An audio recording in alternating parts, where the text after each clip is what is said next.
മൂന്നാമത്തെ എപ്പിസോഡിൻ്റെ പാർട്ട് 2ൻ്റെ തുടക്കത്തിൽ കാണിക്കുന്നത് ഇപ്പോൾ ബ്രോൺവിൻ സ്കൂളിലേക്ക് വരുന്ന സമയത്ത് അവളുടെ ആ ഒരു പോസ്റ്റ് എല്ലാവരും കണ്ടതുകൊണ്ട് തന്നെ അവൾ തന്നെ ഇങ്ങനെ നോക്കുന്നുണ്ടായിരുന്നു. അവൾ അതൊന്നും ശ്രദ്ധിക്കാതെ അവളുടെ ലോക്കറിലേക്ക് സാധനങ്ങൾ എടുക്കാൻ വരുമ്പോൾ അവിടെ അവളെ വെയിറ്റ് ചെയ്ത് ഇവാൻ നിൽക്കുന്നുണ്ട്. അപ്പോൾ ഇവാൻ ഇവളെ കണ്ട ഉടനെ തന്നെ നീ ഓക്കെ ആണോ, എന്തൊരു ഫോൺ എടുക്കാത്തതെന്ന് അവളോട് ചോദിക്കുന്നുണ്ട്.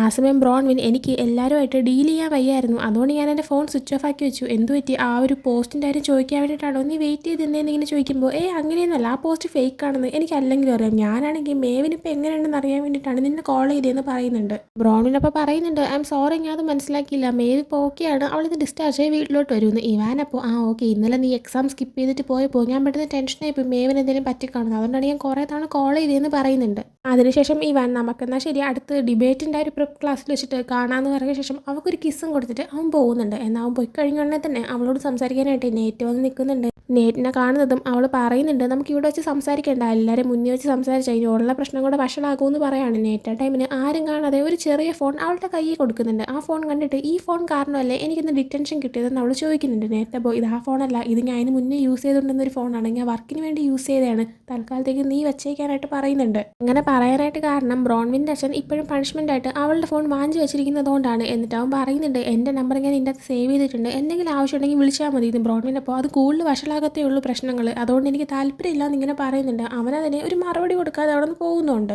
അടുത്ത് ആഡീനെ കാണിക്കുകയാണെങ്കിൽ അവളിങ്ങനെ നടന്നു വരുന്ന സമയത്താണ് ബ്രോൺവിൻ ഒരിടത്ത് നിൽക്കുന്നതാണത്. അങ്ങനെ ആഡി വന്ന് ബ്രോൺവിനോട് നീ ഓക്കെ ആണോ, പ്രശ്നങ്ങളൊക്കെ എന്തെങ്കിലും ഉണ്ടോ എന്നിങ്ങനെ ചോദിക്കുമ്പോഴത്തേക്കും ബ്രോൺവിനാണെങ്കിൽ കുഴപ്പമില്ല അങ്ങനെയൊക്കെ പോകുന്നു, ഇപ്പോൾ എന്തായാലും വഷളായല്ലോ പ്രശ്നങ്ങൾ, പിന്നെ ഇപ്പോഴും ഞാനാണ് നിങ്ങളുടെ സീക്രട്ട് പോസ്റ്റ് ചെയ്തതെന്ന് നീ എന്നെ സംശയിക്കുന്നുണ്ടോ എന്ന് ചോദിക്കുന്നുണ്ട്. ആഡി അപ്പോൾ ഇല്ല, ഞാൻ തന്നെ നേരത്തെ സംശയിക്കാൻ തന്നെ കാരണം നമ്മുടെ കൂട്ടത്തിൽ നമ്മൾ 4 പേരിലും കുറച്ചെങ്കിലും പ്ലാൻ ചെയ്ത് ചിന്തിക്കാനായിട്ടുള്ളൊരു പവറുള്ള നിനക്കാണ്, അപ്പം നീ ആയിരിക്കും ചെയ്തതെന്ന് കരുതിയിട്ടാണ്, എന്നാൽ ഇപ്പോൾ ഈ സിറ്റുവേഷൻ വെച്ചിട്ട് നീ അല്ലെന്ന് എനിക്ക് മനസ്സിലാക്കാൻ പറ്റി എന്നിങ്ങനെ പറയുന്നുണ്ട്. ആ സമയം ബ്രോൺവിൻ ആകെ കൂടെ ഇവിടെ ഉള്ളവർ എന്നെ മനസ്സിലാക്കിക്കൊണ്ടിരുന്നത് എൻ്റെ പഠിപ്പ് കാരണമായിരുന്നു, ഇപ്പോൾ ആ ഒരു പോസ്റ്റ് കാരണം ഇനിയിപ്പോൾ ഒരാളും എന്നെ വിശ്വസിക്കത്ത് പോലും ഇല്ല എന്ന് പറയാണ്. ആഡ് ചെയ്യ ടൈമിന് ഈ ടൈമിങ്ങനെ പറഞ്ഞാൽ ശരിയാവുമെന്ന് അറിയത്തില്ല, പക്ഷേ നീയാണെങ്കിൽ ജനേനെക്കുറിച്ച് ഒരു ഡൗട്ട് പറഞ്ഞില്ലേ, അതാണെങ്കിൽ സത്യം പറഞ്ഞാൽ തെറ്റിപ്പോയി, കാരണം ജന അറിയാണ്ട് അവളുടെ ഫോൺ ഞാൻ എടുത്ത് നോക്കിയായിരുന്നു, അതിൽ എബൌട്ട് ദാറ്റ് ആപ്പിൻ്റെ അത് അവൾക്ക് ആക്സസ് ഇല്ല എന്ന് പറയുന്നുണ്ട്. ആ സമയം ചിലപ്പോൾ അവളുടെ ലാപ്ടോപ്പെല്ലാം യൂസ് ചെയ്തിട്ടാണെങ്കിലോ പോസ്റ്റ് ചെയ്യുന്നത് എന്ന് ബ്രോൺ പറയുമ്പോൾ അങ്ങനെ ആവാൻ ചാൻസ് ഇല്ല, കാരണം അവളുടെ സൈമണിൻ്റെ ചാറ്റ് ഞാൻ ഓപ്പൺ ചെയ്ത് വായിച്ചിട്ടുണ്ടായിരുന്നു.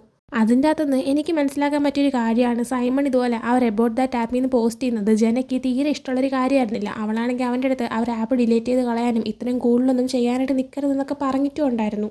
അതുകൊണ്ട് തന്നെ അവളാണ് നമ്മുടെ സീക്രട്ട് പോസ്റ്റ് ചെയ്തതെന്ന് എനിക്ക് തോന്നുന്നില്ല എന്ന് പറയുന്നുണ്ട്. അടുത്ത് കാണിക്കുന്ന കൂപ്പറിനെയാണ്. കൂപ്പർ ഇപ്പോൾ ആരും കാണാതെ നേറ്റിനെ മീറ്റ് ചെയ്യാനായിട്ട് ഒരു ഒഴിഞ്ഞ സ്ഥലത്തേക്ക് വരുന്നുണ്ട്. അവിടെ വെച്ചിട്ട് നേറ്റിനോട് അവൻ എനിക്ക് കുറച്ച് പെയിൻ കില്ലേഴ്സ് വേണമെന്ന് പറയാണ്, കാരണം ഇന്നാണ് അവൻ്റെ ബേസ്ബോളിൻ്റെ വലിയൊരു മാച്ച്, എന്നാൽ അവൻ്റെ ഷോൾഡർ സ്പ്രെയിനായി ഇരിക്കുകയാണ്, സോ അവന് ഡ്രഗ്സ് പോലെ വരുന്നൊരു പെയിൻ കില്ലർ കഴിക്കാനായിട്ട് വേണം. നേറ്റ് പക്ഷേ ആദ്യം തന്നെ നീയുമായിട്ട് അങ്ങനെ ഡീൽ വെച്ച് മുന്നോട്ട് പോകാൻ എനിക്ക് താല്പര്യമുള്ളൊരു കാര്യമല്ല, വിട്ടേക്കാനായിട്ട് പറഞ്ഞിട്ട് അവൻ പോകാനേ തുടങ്ങുന്നുണ്ട്. എന്നാൽ പെട്ടെന്ന് തന്നെ അവൻ്റെ അടുത്ത് കൂപ്പർ പറയുന്നുണ്ട് നീ സിറ്റുവേഷൻ മനസ്സിലാക്കണം, എൻ്റെ ഫാമിലി എന്നെ ആശ്രയിച്ചാണ് നിൽക്കുന്നത്, എനിക്ക് ഈ ഒരു കരിയറുമായിട്ടാണ് മുന്നോട്ട് പോകാനെന്ന്. നേറ്റ് അപ്പോൾ എനിക്ക് നിന്നെ ഇപ്പോൾ ഹെൽപ്പ് ചെയ്യണമെന്നുണ്ടെങ്കിലും നടക്കുന്ന കാര്യമല്ല, കാരണം ഈ പെയിൻ കില്ലേഴ്സ് ഞാൻ ആർക്കും കൊടുക്കാറില്ല, ആ ഒരു സംഭവം എൻ്റെ ഇല്ല എന്ന് പറയുന്നുണ്ട്. അത് കേൾക്കുമ്പോൾ കൂപ്പറിന് ദേഷ്യം വരുന്നുണ്ട്. അവൻ പിന്നെ വേറെ ഒന്നും പറയുന്നില്ല, അവിടെ നിന്ന് പോവുകയാണ്. അടുത്ത് കാണിക്കുന്ന ആഡീനെയാണ്. അവളിപ്പോൾ ക്യാൻറ്റീനിലേക്ക് ചെന്നിരിക്കുമ്പോൾ അവളെ മനഃപൂർവ്വം നാണം കെടുത്താനായിട്ട് വെനേസ അവളുടെ ഫോണിൽ ലൈവ് ഓപ്പൺ ചെയ്യുന്നുണ്ട്. എന്നിട്ട് ആഡീനെയൊക്കെ ഇങ്ങനെ കാണിച്ചിട്ട് കണ്ടില്ലേ ഇവക്ക് എന്നെ ഭയങ്കര ഇഷ്ടമാണെന്ന് തോന്നുന്നു, ഞാൻ എവിടെ പോലും എൻ്റെ പുറകെ വന്നുകൊണ്ടിരിക്കുക, എന്ത് ചെയ്യാനാണ് ഒരു പട്ടിക സിറ്റുവേഷൻ ആണെന്നൊക്കെ പറഞ്ഞിട്ട് മോശമായിട്ട് സംസാരിക്കുന്നുണ്ട്. ആഡി ഒന്നും മൈൻഡ് ചെയ്യാതിരിക്കുന്നുണ്ട്. എന്നാൽ അതേ ടൈമിൽ ഇത് കണ്ടുകൊണ്ടുവന്ന് ജയിക്ക്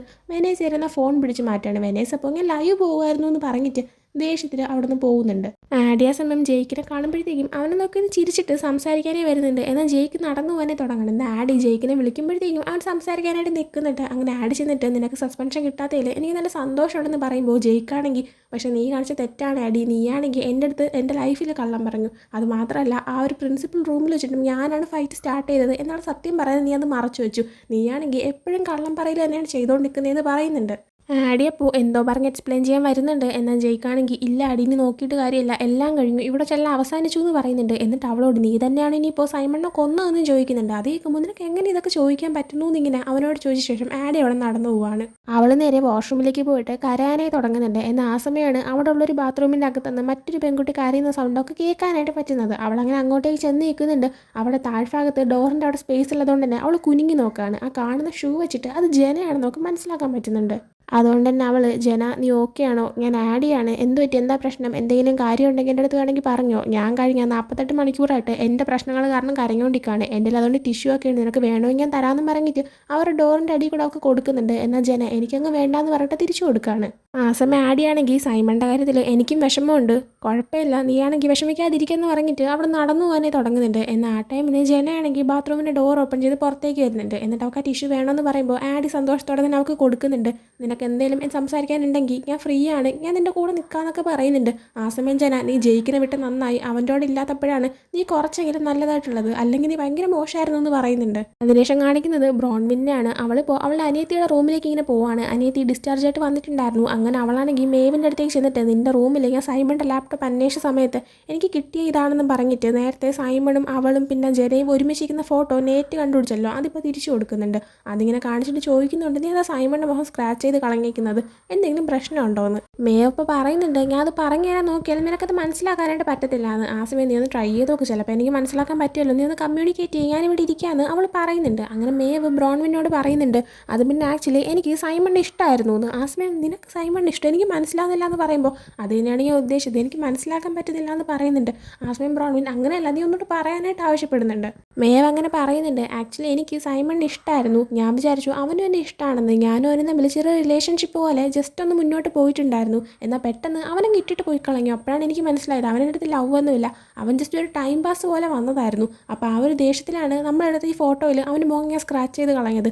പിന്നെ എനിക്ക് അവനോട് വീണ്ടും ദേഷ്യം ഉണ്ടായിരുന്നു, എന്തിനാണ് അവൻ ഇട്ടിട്ട് പോയത്, അവൻ എന്നെ ആദ്യമേ സ്നേഹിച്ചില്ലായിരുന്നോ, വേറെ എന്തെങ്കിലും റീസൺ ഉണ്ടോ, അതൊക്കെ മനസ്സിലാക്കാൻ വേണ്ടിയിട്ടാണ് നിൻ്റെന്ന് അവൻ്റെ ലാപ്ടോപ്പ് ഞാൻ എടുത്തത്. പക്ഷേ മെയിൻ റീസൺ നിന്നെ ഹെൽപ്പ് ചെയ്യാൻ വേണ്ടിയിട്ടായിരുന്നു, ആ ഒരു പോസ്റ്റ് അപ്ലോഡ് ആവാതിരിക്കാൻ നോക്കാൻ വേണ്ടിയിട്ടായിരുന്നു എന്ന് പറയുന്നുണ്ട്. അതിനുശേഷം മേവ് ഇനി എൻ്റെ ടേണാണ്, ഞാനാണ് ചോദിക്കാൻ പോകുന്നത്, നീ എന്തിനാണ് സൈമണിൻ്റെ ലാപ്ടോപ്പ് എടുത്തേന്ന് ചോദിക്കുന്നുണ്ട്. ആ സമയം അതിന് മറുപടി തരുന്നില്ല എന്ന് പറഞ്ഞിട്ട് ബ്രോൺ പോകാൻ നിൽക്കുമ്പോൾ മേവാണെങ്കിൽ കണ്ടില്ലേ നീ എപ്പോഴും ഇങ്ങനെ തന്നെയാണ്, എന്നോട് ഒരു കാര്യങ്ങളും ഷെയർ ചെയ്യാറില്ല എന്ന് പറയുമ്പോൾ ഞാൻ നിൻ്റെ ചേച്ചിയാണ്, ഞാൻ നിന്നെ പ്രൊട്ടക്ട് ചെയ്യാനാണ് നോക്കുന്നത്, അതുകൊണ്ടാണ് ഞാൻ നിന്നോട് പറയാത്തത് എന്ന് ബ്രോൺ പറയുന്നുണ്ട്.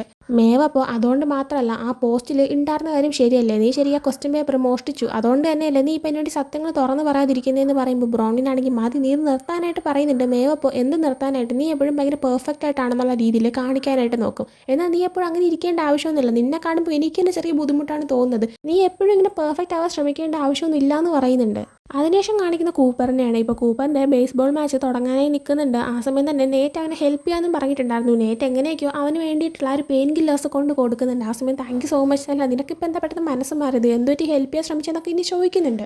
നേറ്റ് ആ സമയം അത് പിന്നെ ഒരു ബിസിനസ്സും ഇല്ലാതിരിക്കുന്നതിനേക്കാളും ചെറിയൊരു ബിസിനസ് തന്നെ നടത്താമെന്ന് വിചാരിച്ചു എന്ന് പറയുമ്പോഴത്തേക്കും ഓ അങ്ങനെ ഓക്കെ ഇതിൻ്റെ പൈസ എന്താ അല്ലെങ്കിൽ നാളെ നിനക്ക് തരാമെന്നാവും പറയുന്നുണ്ട്. എന്നിട്ട് നേറ്റ് പോകാനായി തുടങ്ങുന്ന സമയത്ത് നേറ്റ് വീണ്ടും അവൻ്റെ അടുത്ത് വന്ന് ചോദിക്കുന്നുണ്ട് അല്ല അവരങ്ങനെ ഡ്രഗ് ടെസ്റ്റ് ചെയ്ത് കഴിഞ്ഞാൽ പണിയാവത്തില്ലേ. ആ സമയം അവരങ്ങനെ ചെയ്യുമെന്ന് എനിക്ക് തോന്നുന്നില്ല, പിന്നെ അങ്ങനെ എന്തെങ്കിലും ടെസ്റ്റ് ചെയ്യണമെങ്കിൽ നീ വേണമെങ്കിൽ എന്നെ ഹെൽപ്പ് ചെയ്യും, എനിക്ക് പകരം നീ ആണെങ്കിൽ ആ ടെസ്റ്റ് എടുക്കുന്നുണ്ട് എൻ്റെ ആണെന്ന് പറഞ്ഞാൽ മതി എന്നൊക്കെ പറയുന്നുണ്ട്. നേറ്റപ്പോൾ ആലോചിക്കാം എന്നിങ്ങനെ പറഞ്ഞിട്ട് അവിടെ നടന്നു പോകാനായി തുടങ്ങുന്നുണ്ട്. എന്നാൽ ആ ടൈമിൽ നേറ്റ് നോക്കുമ്പോഴത്തേക്കും ബേസ്ബോൾ കളി കാണാനായിട്ട് അങ്ങോട്ടേക്ക് ക്രിസും വരുന്നുണ്ട്. ക്രിസിനെ അവിടെ വെച്ച് കാണുമ്പോഴത്തേക്കും നേറ്റിന് ചെറിയ സംശയം തോന്നുന്നുണ്ട്. ഒരുപക്ഷെ നേറ്റിന് ഇപ്പോൾ മനസ്സിലായിട്ടുണ്ടായിരിക്കും കഴിഞ്ഞ ദിവസം ക്രിസിന് ഡ്രഗ്സ് കൊടുക്കാൻ പോയപ്പോഴത്തേക്കും അവരുടെ സ്കൂളിൻ്റെ പേരിലൊരു ഹൂഡി അവിടെ കിടന്നല്ലോ, അതൊരു പക്ഷേ ഇപ്പോൾ കൂപ്പറിൻ്റെ ആണെന്നോ അല്ലെങ്കിൽ ബേസ്ബോൾ ടീമിലുള്ള ആരെങ്കിലും ആണെന്നോ ഒക്കെ അവന് മനസ്സിലാക്കാൻ പറ്റിയിട്ടുണ്ടായിരിക്കണം. എന്തായാലും അടുത്ത് കളി സ്റ്റാർട്ട് ചെയ്യുന്നുണ്ട്, ഓരോരുത്തരായിട്ട് അനൗൺസ് ചെയ്ത് വിളിക്കുന്നുണ്ട്. കൂപ്പറാണ് സത്യം പറഞ്ഞാൽ മെയിൻ സെൻറ്റർ എന്ന് പറയുന്നത് തന്നെ, കുറച്ച് ഫേമസ് ആയതുകൊണ്ട് തന്നെ അവൻ ഇൻവൈറ്റ് ചെയ്യുമ്പോഴത്തേക്കും കൈയടിയൊക്കെ തന്നെ വരുന്നുണ്ട്. അങ്ങനെ അവൻ ചെന്ന് അവൻ്റെ പൊസിഷനിൽ നിന്ന ശേഷം ഓഡിയൻസിലേക്ക് നോക്കുന്നുണ്ട്. നോക്കുന്ന ടൈമിന് അവൻ ആദ്യം കാണുന്നത് കീലിയെടുത്ത് ആ ഒരു ഡിക്റ്റേറ്റീവ് എന്തോ സംസാരിച്ചുകൊണ്ടിരിക്കുന്നതാണ്. അടുത്ത് നോക്കുമ്പോൾ അവൻ്റെ അച്ഛനും അനിയനും ഇരിക്കുന്ന കാണുന്നുണ്ട്. പിന്നീട് നോക്കുമ്പോൾ അവൻ്റെ അച്ഛനും അനിയനും ഇരിക്കുന്നതിൻ്റെ കുറച്ച് അപ്പുറത്തുള്ള സീറ്റിലായിട്ട് ക്രിസും ഇരിക്കുന്ന കാണുന്നുണ്ട്. എന്തായാലും കൂപ്പർ വീണ്ടും കളിയിലേക്ക് ശ്രദ്ധിച്ചിട്ട് ഫോക്കസ് ചെയ്യാൻ തുടങ്ങുന്നുണ്ട്. എന്നാൽ ആ ടൈമിന് അവനൊരു ഫ്ലാഷ് ബാക്ക് ആലിക്കുന്നുണ്ട്. അതായത് അവനും സൈമണും പാർട്ടിയിൽ വെച്ച് സംസാരിച്ച നമ്മൾ നേരത്തെ കണ്ട അതേ ഫ്ലാഷ് ബാക്ക്, അതിൻ്റെ കുറച്ചുകൂടെ ഉള്ളൊരു ഭാഗമാണ് കാണിക്കുന്നത്. അതിൽ സൈമൺ നേരത്തെ അവനോട് പറഞ്ഞിട്ടുണ്ടായിരുന്നു നീ ഗേ ആണെന്നുള്ള കാര്യം എനിക്കറിയാം, പക്ഷേ ഞാൻ ഇപ്പം എന്തായാലും ആരോടത് പറഞ്ഞു കൊടുക്കാൻ പോകുന്നില്ല എന്ന്. അതിന് തിരിച്ച് ഇവനും പറഞ്ഞിട്ടുണ്ടായിരുന്നു നിനക്കെന്നെ ഒന്നും ചെയ്യാൻ പറ്റില്ല, നീ വെറുതെ ഓരോ പിള്ളേരെ ബുള്ളി ചെയ്ത് നടക്കുന്ന ഒരുത്തം മാത്രമാണ്, എന്നാൽ എനിക്ക് നോക്കാനായിട്ട് വേറെ പല കാര്യങ്ങളുണ്ട്, സോ നിൻ്റെ ബുള്ളിങ് എൻ്റെ അടുത്ത് നടക്കത്തില്ല എന്ന് അവൻ തിരിച്ച് പറഞ്ഞിട്ടുണ്ടായിരുന്നു. അങ്ങനെ ഇപ്പോൾ ഈ ഒരു കാര്യങ്ങളെല്ലാം തന്നെ കൂപ്പർ ആലോചിക്കുന്നുണ്ട്. അതിനുശേഷം അവൻ കളിയിൽ ഫോക്കസ് ചെയ്യാണ്. കളി സ്റ്റാർട്ട് ചെയ്യുന്നുണ്ട്. തുടക്കത്തിൽ തന്നെ അവൻ നന്നായിട്ടാണ് കളിക്കുന്നത്. അതിനുശേഷം ബ്രോൺവിനെ കാണിക്കുകയാണെങ്കിൽ അവളിപ്പോൾ അവളുടെ അനിയത്തിയുടെയും അച്ഛൻ്റെ അമ്മയുടെയും കൂടെ ഫുഡ് കഴിക്കാനായിട്ട് ഇരിക്കുന്നുണ്ട്. ആ സമയം അച്ഛനും അമ്മയും ബ്രോൺവിനെ കുറിച്ച് അങ്ങനെ ഒരു തെറ്റായ പോസ്റ്റ് ഇട്ട് നമുക്ക് വെറുതെ വിടാനൊന്നും പറ്റില്ല, ഇവളുടെ ഇമേജിനാണ് അത് ബാധിക്കുന്നത്, നമുക്ക് നേരെ ആക്കേണ്ട ആവശ്യമുണ്ടെന്നൊക്കെ പറയുന്നുണ്ട്. എന്നാൽ ബ്രോൺവിൻ പെട്ടെന്ന് അത് ശരിക്കും നടന്ന ഒരു കാര്യം തന്നെയാണെന്ന് പറയുന്നുണ്ട്. ആ സമയം അവളുടെ അച്ഛനും അമ്മയും ഷോക്കാവുന്നുണ്ട്, മേവും ഷോക്കാവുന്നുണ്ട്. മേവിന് സത്യം അറിയാം, എന്നാലും ബ്രോൺവിൻ അത് പാരൻസിനോട് തുറന്ന് പറയുന്ന അവൾ വിചാരിച്ചിട്ടുണ്ടായിരുന്നില്ല. ബ്രോൺവിനപ്പോൾ പറയുന്നുണ്ട്, എനിക്ക് എല്ലാ സബ്ജക്റ്റും നന്നായിട്ട് പഠിക്കാൻ പറ്റുന്നുണ്ടായിരുന്നു, എന്നാൽ കെമിസ്ട്രി മാത്രം ഞാൻ എത്ര ശ്രമിച്ചിട്ടും എന്നെക്കൊണ്ട് നടക്കുന്നേ ഉണ്ടായിരുന്നില്ല. ഞാൻ ഒരുപാട് ട്രൈ ചെയ്ത് നോക്കി, എന്നെക്കൊണ്ട് ഒട്ടും പറ്റാത്തൊരു സിറ്റുവേഷൻ വരുന്നുണ്ടായിരുന്നു. അതേ സമയത്ത് തന്നെ ആ ഒരു ലോ മാർക്ക് കെമിസ്ട്രിക്ക് കിട്ടിക്കഴിഞ്ഞാൽ എനിക്ക് ടോപ്പ് സ്റ്റുഡൻ്റ് ആവാൻ പറ്റില്ലെന്ന്, ഞാൻ ആഗ്രഹിക്കുന്ന കോളേജിൽ എനിക്ക് പഠിക്കാൻ പറ്റില്ലെന്ന് എനിക്ക് അറിയായിരുന്നു. അതുകൊണ്ടാണ് ഞാൻ അങ്ങനെ ചെയ്തു പോയത്. അതുകൊണ്ട് ഞാൻ ക്വസ്റ്റ്യൻ പേപ്പർ മോഷ്ടിച്ചു എന്ന് പറയുന്നുണ്ട്. ഞാൻ മിഡ് ടേം എക്സാമിനും ഫൈനൽ എക്സാമിനുമാണ് അങ്ങനെ ക്വസ്റ്റ്യൻ പേപ്പർ മോഷ്ടിച്ചത്. ഞാനാണെങ്കിൽ ഒരുപാട് പഠിക്കാനായിട്ട് ശ്രമിച്ചു, എന്നെക്കൊണ്ട് എത്ര ശ്രമിച്ചിട്ടും കെമിസ്ട്രി പറ്റുന്നേ ഉണ്ടായിരുന്നില്ല. അങ്ങനെ എനിക്ക് വേറെ ചോയ്സ് ഇല്ലാഞ്ഞിട്ട് ഞാൻ ചെയ്തു പോയതാണ്. ഐ എം സോറി, ഞാൻ ചെയ്തത് ഭയങ്കര തെറ്റായിപ്പോയി, ഭയങ്കര പണിയായിരുന്നൊരു കാര്യമാണെന്ന് എനിക്ക് അറിയാം. പക്ഷേ സൈമണെ കൊന്നത് ഞാനല്ല എന്ന് പറയുന്നുണ്ട്. ആ സമയം അച്ഛനാണെങ്കിൽ വിട്ടേക്ക് കാര്യങ്ങൾ, കാരണം ലോയർ ആണെങ്കിൽ നേരത്തെ ഞങ്ങളോട് സംസാരിച്ചപ്പോൾ പറഞ്ഞിട്ടുണ്ടായിരുന്നു, ഇനിയിപ്പോൾ അഥവാ നീ ഇങ്ങനെ ചെയ്തെങ്കിൽ പോലും മറ്റുള്ളവർ ചോദിക്കുമ്പോൾ നീ ചെയ്തില്ല എന്ന് വേണം പറയാനായിട്ട്. കാരണം നീ ചെയ്തെന്ന് പറഞ്ഞു കഴിഞ്ഞാൽ സൈമണെ കൊല്ലാനായിട്ട് നിനക്കൊരു മോട്ടീവ് ഉണ്ടെന്ന് അർത്ഥമാവും. അപ്പോൾ സൈമണെ കൊന്ന് നീയാണെന്ന് സംശയിക്കാൻ കാരണം. സോ ആര് ചോദിച്ചാലും നീ ഇങ്ങനെ ചെയ്തിട്ടില്ലെന്ന് വേണം തുറന്ന് പറയാൻ. ഒരാളോടും നീ സത്യം പറയരുതെന്ന് അവളോട് ആവശ്യപ്പെടുന്നുണ്ട്. ആ സമയം മേവ് എന്തോ പറയാനേ വരുന്നുണ്ട്. എന്നാൽ അച്ഛനാണെങ്കിൽ വേണ്ട മേവ്, നീ ഒന്നും പറയണ്ട, ഈ ടോപ്പിക്ക് നമ്മളിനി ഒരിക്കലും സംസാരിക്കത്തില്ല, ഇത് ഇവിടെ വെച്ച് അവസാനിക്കുന്നു എന്ന് പറയുന്നുണ്ട്. അതിനുശേഷം വീണ്ടും കൂപ്പറിനെ കാണിക്കുകയാണെങ്കിൽ ഇപ്പോഴും മാച്ച് കണ്ടിന്യൂ ആയിക്കൊണ്ടേ ഇരിക്കുകയാണ്. കളി അവസാനിക്കുന്ന ഒരു മൊമെന്റിൽ ജയിക്കുന്നത് കൂപ്പറിന്റെ ടീം തന്നെയാണ്. അങ്ങനെ എല്ലാവരും ഇങ്ങനെ എൻജോയ് ചെയ്ത് നിൽക്കുന്നുണ്ട്, എല്ലാവരും ഭയങ്കര ഹാപ്പി ആവുന്നുണ്ട്. അതേസമയത്ത് തന്നെ കീലി കൂപ്പറിന്റെ അടുത്തേക്ക് ഓടി വന്ന് അവളെ ഹഗ്ഗിയൊക്കെ ചെയ്യുന്നുണ്ട്. കൂപ്പർ കീലിയോട് ഞാൻ കളി തുടങ്ങുന്ന സമയത്ത് കണ്ടായിരുന്നു ഡിറ്റക്റ്റീവ് നിന്നോട് എന്തോ ചോദിക്കുന്നത്, അവരെന്തിനെക്കുറിച്ചാണ് സംസാരിച്ചതെന്ന് ചോദിച്ചപ്പോൾ അവരാണെങ്കിൽ നിന്നെക്കുറിച്ചാണ് സംസാരിച്ചത്, നിന്റെ ആ ഒരു പോസ്റ്റ് വന്നത് നീ ഡ്രഗ് യൂസ് ചെയ്യുന്നു അതിനെക്കുറിച്ചാണ് ചോദിച്ചത്. ഞാനാണെങ്കിൽ തെറ്റായിട്ടുള്ളൊരു കാര്യമാണെന്നും ഈ മാച്ച് കഴിയുമ്പോൾ നീ ഒരു ഡ്രഗ് ടെസ്റ്റ് എടുക്കുമെന്നും അവരറിയിച്ചു എന്നുള്ള കാര്യം ഇപ്പോൾ അവൾ കൂപ്പറിനോട് പറയുന്നുണ്ട്. അത് മാത്രമല്ല അവിടെയാണെങ്കിൽ റിപ്പോർട്ടേഴ്സും കാര്യങ്ങളൊക്കെ ഉണ്ടായിരുന്നു. അവരാണെങ്കിൽ ഇവൻ്റെ ഒരു ഫോട്ടോ എടുക്കാനൊക്കെ നിൽക്കുമായിരുന്നു. അതുകൊണ്ട് തന്നെ കീലി ആണെങ്കിൽ ഇവനെ കിസ് ചെയ്യുന്നുണ്ട്. റിപ്പോർട്ടേഴ്സ് ആ ഫോട്ടോയ്ക്ക് ഇങ്ങനെ എടുക്കുന്നുണ്ട്, ഇവരിങ്ങനെ എൻജോയ് ചെയ്ത് നിൽക്കുകയാണ്. എന്നാൽ ആ സമയത്ത് ഇവൻ നോക്കുമ്പോഴാണ് ക്രിസ് ഇതെല്ലാം കാണുന്നത് അവന് മനസ്സിലാക്കാൻ പറ്റുന്നത്. ക്രിസ് ആണെങ്കിൽ ഇവൻ കീലിനെ കിസ് ചെയ്തേം കണ്ടായിരുന്നു. ക്രിസ് ആണെങ്കിൽ വിഷമിച്ച് പോകുന്നത് അവൻ കണ്ടായിരുന്നു. അതുകൊണ്ട് തന്നെ ക്രിസ് പാർക്കിംഗ് ഏരിയയിലെത്തി അവൻ്റെ കാർ എടുക്കുന്നതിന് മുന്നേ തന്നെ അങ്ങോട്ടേക്ക് അവൻ്റെ അടുത്തേക്ക് സംസാരിക്കാൻ കൂപ്പർ വരുന്നുണ്ട്. വന്നിട്ട് കൂപ്പർ പറയുന്നുണ്ട്, എനിക്കാണെങ്കിൽ ഇങ്ങനെ ഒരു ഇതിൽ മുന്നോട്ട് പോയേ പറ്റത്തുള്ളൂ, അവൾ കാരണം എനിക്കാണെങ്കിൽ എൻ്റെ ഈ ഒരു ഐഡൻറ്റിറ്റി മറച്ചു വയ്ക്കാൻ പറ്റുന്നുണ്ട്, പിന്നെ ഞാൻ കാരണം അവളുടെ എക്സും അവൾ ഉപദ്രവിക്കാൻ വരുന്നില്ല, അതൊരു എഗ്രിമെൻ്റ് ആണെന്ന് പറയുന്നുണ്ട്. ആ സമയം ക്രിസ് നീ ഗേ ആണെന്നുള്ള നിൻ്റെ അച്ഛൻ അറിയാമോ എന്ന് ഇങ്ങനെ ചോദിക്കുന്നുണ്ട്. ആ സമയം ഇല്ലാന്നിങ്ങനെ പറയുമ്പോഴത്തേക്കും കണ്ടോ നീ അക്കാര്യം എന്നോട് തുറന്ന് പറഞ്ഞിട്ടുണ്ടായിരുന്നില്ല, ഞാൻ വിചാരിച്ചു കഴിഞ്ഞ ദിവസം നേറ്റ് വന്നപ്പോഴത്തേക്കും അവനാണെങ്കിൽ നിന്നെ എൻ്റെ സ്ഥലത്ത് കാണാതിരിക്കാൻ വേണ്ടിയിട്ടും ബേസ്ബോൾ ടീമിൽ നിന്ന് പുറത്താകാൻ വേണ്ടിയിട്ടായിരിക്കും നീ അങ്ങനെ ചെയ്തതെന്ന്. എന്നാൽ നീ ഗേ ആണെന്നുള്ള കാര്യം നിൻ്റെ അച്ഛന് പോലും അറിയത്തില്ല, അത് പുറത്ത് വന്നു കഴിഞ്ഞാൽ നിൻ്റെ ഐഡൻറ്റിറ്റിയും നിൻ്റെ ലൈഫും തന്നെ തീരും, അതുകൊണ്ടാണ് നീ മറങ്ങിയിരുന്നതെന്ന് എനിക്ക് ഇപ്പോഴാണ് മനസ്സിലാക്കാൻ പറ്റിയത്. നീ ഇതൊക്കെ എന്നോട് തുറന്ന് പറയേണ്ടത്, നീ വീണ്ടും വീണ്ടും എന്നോട് കള്ളം പറഞ്ഞുകൊണ്ടിരിക്കുകയാണ്, എനിക്ക് ഇതോട് മുന്നോട്ട് പോകാൻ പറ്റത്തില്ല എന്ന് പറയുന്നുണ്ട്. ആ സമയം കൂപ്പർ നമുക്ക് സംസാരിക്കാം, ഐ എം സോറി എന്ന് പറയുന്നുണ്ട്. എന്നാൽ ക്രിസ് ഗുഡ് ബൈ എന്നിങ്ങനെ മാത്രം പറഞ്ഞിട്ട് അവൻ്റെ വണ്ടി കയറി പോകുന്നുണ്ട്. എന്നാൽ അതേ ടൈമിന് ഈ ഒരു കാര്യങ്ങളെല്ലാം തന്നെ മറ്റൊരു സ്ഥലത്ത് മാറിയതുകൊണ്ട് ആ ഒരു ഡിറ്റക്റ്റീവ് ലേഡി കാണുന്നുണ്ടായിരുന്നു. അവരെ മുഖം വെച്ചിട്ട് അവർക്ക് കാര്യങ്ങൾ മനസ്സിലാക്കാൻ പറ്റുമെന്നൊന്നും ഉറപ്പില്ല. അതിനുശേഷം കാണിക്കുന്നത് ബ്രോൺവിനെയാണ്. അവളിപ്പോൾ റൂമിലിങ്ങനെ വിഷമിച്ചിരിക്കുകയാണ്, കാരണം അവൾ ചെയ്ത് തെറ്റാണെന്നും പാരൻസിനോട് തുറന്ന് പറഞ്ഞത് അതിന് പ്രശ്നമാവോ, അവർക്ക് തൻ്റെ മേലിലുണ്ടായിരുന്ന ആ ഒരു വിശ്വാസം എല്ലാം പോയല്ലോ എന്നുള്ള രീതിയിലെല്ലാം അവളിങ്ങനെ കരഞ്ഞുകൊണ്ടിരിക്കുന്ന സമയത്ത് നേറ്റ് സ്കൂളിൽ വെച്ച് അവൾക്കൊരു ഫോൺ കൊടുത്തതും എന്തെങ്കിലും ആവശ്യമുണ്ടെങ്കിൽ തന്നെ വിളിച്ചാൽ മതി എന്നൊക്കെ പറഞ്ഞതൊക്കെ ഓർമ്മ വരുന്നുണ്ട്. അതുകൊണ്ട് തന്നെ അവൾ ആ ഒരു ഫോൺ എടുത്തപ്പോൾ നേറ്റിനെ കോൾ ചെയ്യുന്നുണ്ട്. എന്നാൽ നേറ്റിനെ കാണിക്കുകയാണെങ്കിൽ അവൻ മനഃപൂർവ്വം ആ ഒരു കോൾ അറ്റൻഡ് ചെയ്യാതിരിക്കുകയാണ്, കാരണം സ്കൂളിൽ വെച്ച് അവൾ പറഞ്ഞായിരുന്നു ഞാൻ എന്നെ വിളിച്ചു കഴിഞ്ഞാൽ കൂടുതൽ പ്രശ്നമാവുന്നു. അതുകൊണ്ട് തന്നെ അവനാണെങ്കിൽ പ്രശ്നം ഉണ്ടാക്കേണ്ടെന്ന് കരുതിയിട്ടാണ് ഇപ്പോൾ ആ ഒരു കോൾ അറ്റൻഡ് ചെയ്യാതിരിക്കുന്നത്. എന്നാൽ അവൾ അവനെ രണ്ടാമത് വീണ്ടും വിളിക്കുന്നുണ്ട്. ആ ടൈമിന് അവൻ കോൾ അറ്റൻഡ് ചെയ്തിട്ട് അവളോടാണെങ്കിൽ തമാശയ്ക്ക് എന്തോ പറ്റി, കൂടുതൽ പ്രശ്നങ്ങളെല്ലാം നിനക്ക് വേണോ എന്നിങ്ങനെ ചോദിക്കുന്നുണ്ട്. അത് കേൾക്കുമ്പോൾ അവൾ ചിരിക്കുകയും ചെയ്യാണ്. അതും കാണിച്ചുകൊണ്ട് ഈ ഒരു എപ്പിസോഡ് ഇവിടെ എൻഡ് ആവുന്നുണ്ട്. സോ ഈ ഒരു എപ്പിസോഡ് നിങ്ങൾക്ക് ഇഷ്ടപ്പെട്ടിട്ടുണ്ടെങ്കിൽ ലൈക്ക് ചെയ്യുക, ഷെയർ, സബ്സ്ക്രൈബ് ചെയ്യുക. പുതിയ വീഡിയോ വരുന്നതുവരെ bye from drama decode diaries.